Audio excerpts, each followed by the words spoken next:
이 밤에도 하나님께 기도함으로 경건의 시간을 갖겠습니다. 우리를 지배하시고 우리를 번성케 하시는 하나님께 이 시간 영광과 존귀와 찬양을 올려드립니다.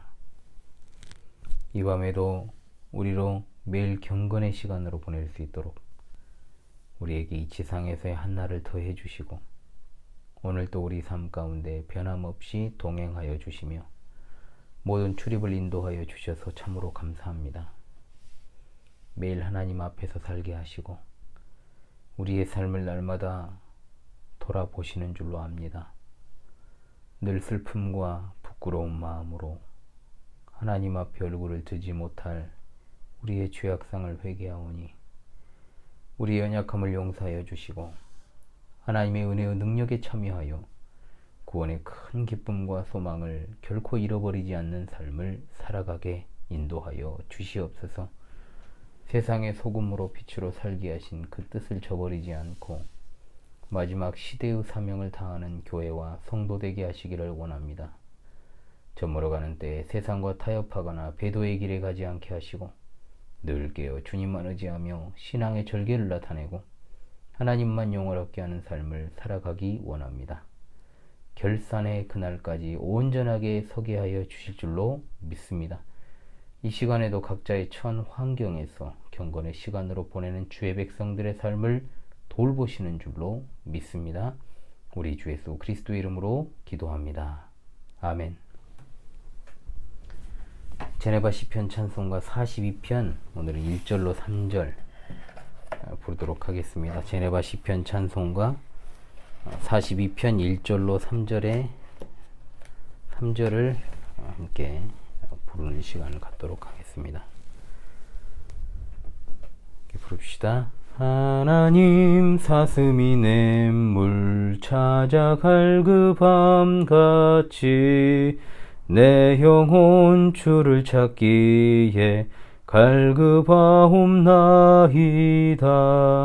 내 영혼 생존하는 하나님 갈망하니 어느 때 내가 나아가 하나님 얼굴 배울고 사람들 종일 나에게 하나님 어딨냐 해. 내 눈물 주야로 내게 내 음식이 되었네. 이전에 성일 지킨 무리와 동행하여 기쁨의 찬송 소리로 주의 집 인도하였네. 나 이제 일기 얻고 내 마음 상하도다. 내 영혼 어찌 낭망해 어찌 불안해하냐. 바라라 하나님을 그 얼굴 도움인해 오히려 나 찬송하리. 하나님 찬송하리라. 아멘. 하나님 말씀은 사도행전 4장 23절에서 28절의 말씀이 되겠습니다. 사도행전 4장 23절로 28절의 말씀입니다. 사도행전 4장 23절로 28절의 말씀을 제가 낭독하도록 하겠습니다.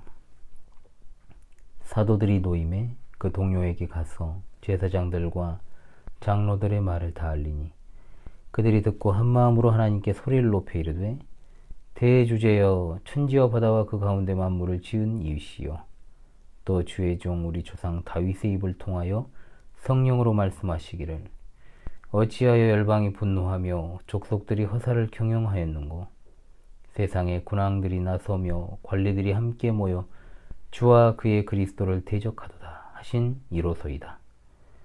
과연 헤롯과 본디오 빌라도는 이방인과 이스라엘 백성과 합세하여 하나님께서 기름 부으신 거룩한 종 예수를 거슬러 하나님의 권능과 뜻대로 이루려고 예정하신 그것을 행하려고 이 성에 모였나이다.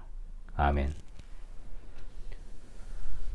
지난 시간까지 날 때부터 걷지 못하여 성전 미문에 앉아 구걸하던 자를 고쳤던 베드로와 요한이 사내들인 공회에 끌려가 신문받을 때 베드로가 담대하게 그리스도의 증인으로서의 모습을 나타냈던 것을 함께 상고하였습니다.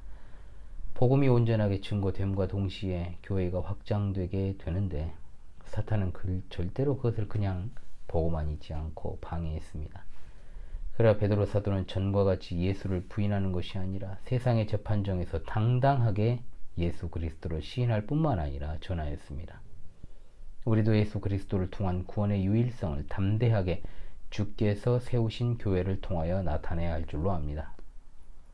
오늘은 그 가운데 사도들이 풀려난 후에 있었던 일에 대한 내용입니다. 예수님의 제자들은 풀려나자마자 함께 다른 신자들에게 가서 그 모든 일을 고하였습니다. 그리고 그들은 기도했습니다. 기도의 제목은 단순하게 박해가 끝나게 해주세요, 마음의 평안함을 주세요 라고 기도한 것이 아니라 오히려 신자들은 예수 그리스도에 관한 복음을 더욱더 담대하게 전할 수 있도록 해달라고 간구하였습니다. 하나님은 교회에 필요한 모든 것을 주십니다. 환란이 닥칠 때마다 하나님의 권능을 생각나게 하시고 또한 성령으로 충만하게 하셨습니다. 이 시간 읽은 본문을 통해서 초대교회 신자들이 담대함을 위해서 기도했던 것을 알 수 있습니다. 공회에서 석방된 베드로와 요한이 실망하거나 좌절할 수도 있었지만 그렇게 하지 않고 믿음의 형제들을 찾아가 위로받으며 새 힘을 공급받고자 하였습니다. 이제 제사장들이나 장로들의 공격은 본격적으로 시작될 것인데 중요한 것은 그것을 어떻게 피하느냐가 아니라 어떻게 하면 담대한 믿음으로 무장하여 이겨나갈 것인가 격려하는 자리였다 이 말입니다. 오히려 환난 가운데 하나님께 감사기도 하며 외부의 핍박에 대해서 성도 간에 분열이 일어나지 않도록 하나 되기를 힘썼다 이 말입니다. 24절이 바로 그 내용입니다. 그들이 한마음으로 하나님께 소리를 높여 이르되 라고 했습니다. 한마음 교회라는 이름을 가진 교회들도 많지 않습니까?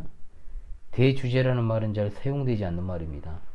이 말은 주로 하나님의 강력하고 절대적인 지배력을 생각나게 하는 단어로 세상 권력이 그들을 위협할지라도 우리 하나님은 대주제이시므로 하늘과 땅과 바다와 그 가운데 만물을 지으신 이심을 기억하면서 위안을 얻었습니다. 그들이 아무리 위협하고 핍박할지라도 그들은 한낱 질글새에 불과하고 하나님은 토기장이시기 때문에 그들을 깨뜨려 버리실 것입니다. 성도의 위로가 바로 이것입니다. 여기에서 우리는 초대교회 성도들의 기도의 자세와 원리를 배웁니다. 먼저 하나님을 찬양하는 것이 우선이요. 그런 후에 그들의 구체적인 문제를 알아내고 도움을 구했는데 하나님께 어떤 현실의 문제를 없애달라고 구한 것이 아니라 그것을 다룰 수 있도록 도와주시기를 간구했던 것입니다. 그렇다면 어떤 문제가 닥쳤을 때 그것을 그냥 빨리 치워달라고 기도하는 것이 잘못된 것일까요? 물론 그것은 그렇지 않습니다. 하나님께서는 능히 그렇게 해주실 수도 있고 또한 그렇게 하시기도 합니다. 그러나 하나님께서는 성도들의 문제를 그대로 남겨두고 그것을 이겨낼 수 있는 힘과 용기, 즉 담대함을 주신다는 사실을 우리는 잊어서는 안 됩니다. 그러므로 그리 아니하실지라도 하나님께 감사하는 신앙이 절로 나오게 됩니다. 25절로 26절은 다윗 왕이 노래한 시편 2편의 내용을 인용했습니다. 오늘 제네바 시편 찬송가 2편을 불렀으면 좋았을 텐데 42편을 조금 더 익숙하게 익히기 위해서 다음번에 또 시편 2편을 찬양하는 시간을 갖도록 그렇게 하겠습니다.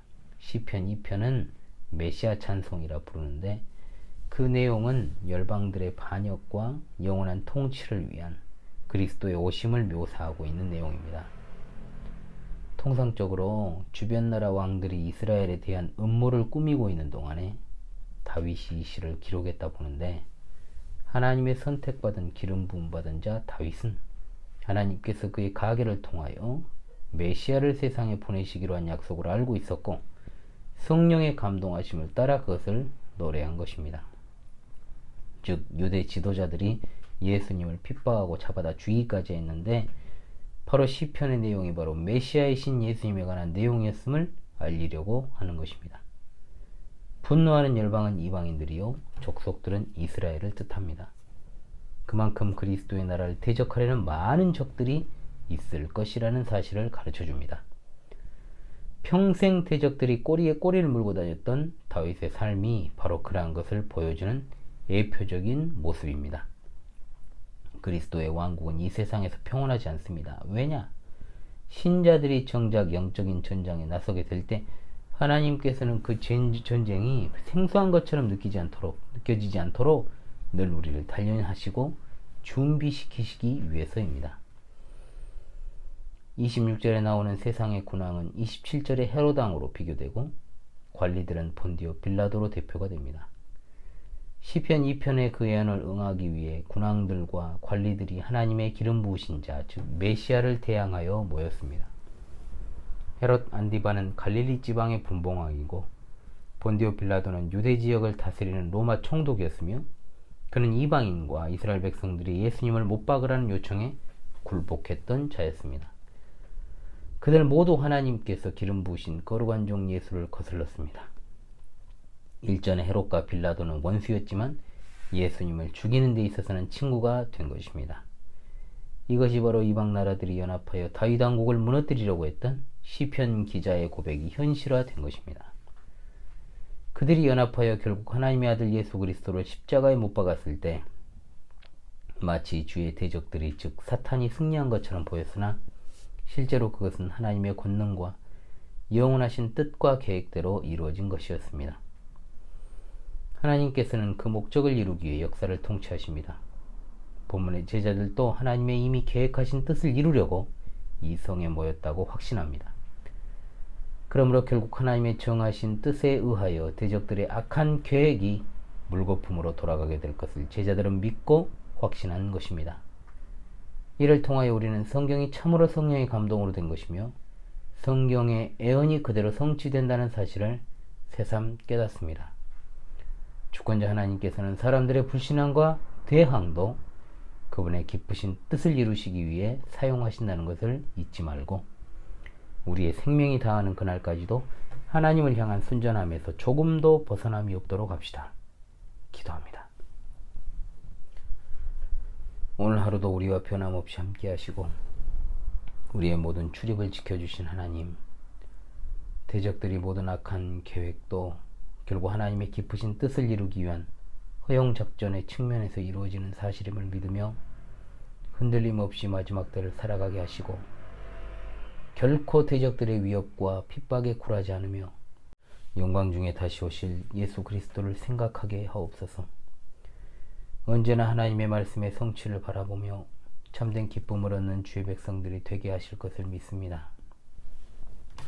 이 험악한 시대를 살아가는 데 필요한 지혜와 지식을 더하시고 세속의 조류에 우리와 우리 자녀들이 휩쓸리지 않게 늘 깨어 파수꾼의 사명을 잘 감당할 수 있게 도와주시옵소서.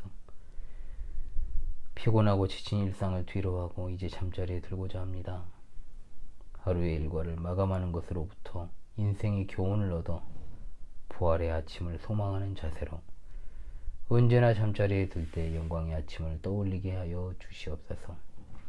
특별히 이 채널에 속해 있고 매일 밤 경건의 시간에 함께하는 하늘 가족들을 이 밤에도 지켜주시고 인도하시며 편안히 눕고 일어나게 하시기를 원합니다.